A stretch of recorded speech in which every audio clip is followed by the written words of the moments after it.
Boundaries Commission says it needs about 1.46 billion shillings to effectively conduct the upcoming by-elections, admitting the presence of budget gaps, which of course threaten effective running of the by-elections.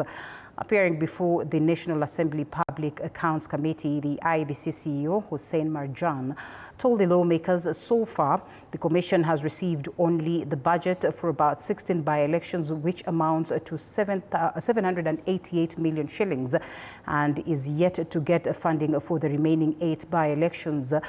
Senior political reporter Elizabeth Mutuku has details of that. It is resolved.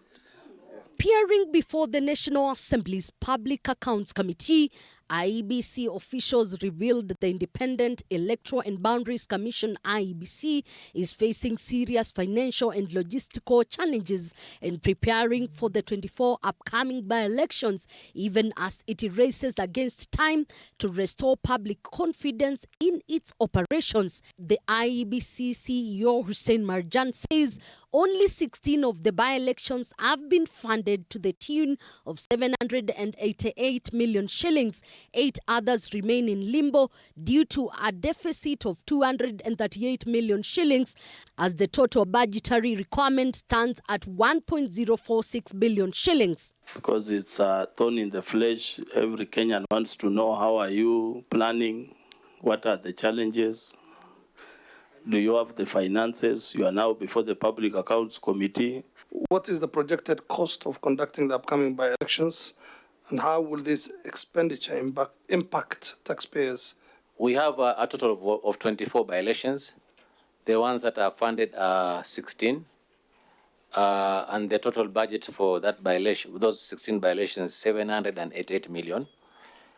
For the 8 remaining ones that have not been funded, amounts to 258 million. So in terms of total cost, we are looking at 1,046 million for the purpose of by-elections. Further, the IEBC chairperson Erastus at the Con painted a picture of an institution strained by resource shortfalls and tight timelines, yet resolute in commitment to deliver credible polls. Even so, he reveals IEBC is in talks with Treasury over the matter, even as they prepare for 24 by-elections. And they assured us that they'll be giving us funding for those ones as well.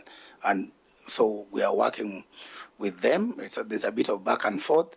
The Commission has announced resumption of continuous voter registration on September 29th, targeting 6.3 million new voters, 70% of whom are expected to be youth.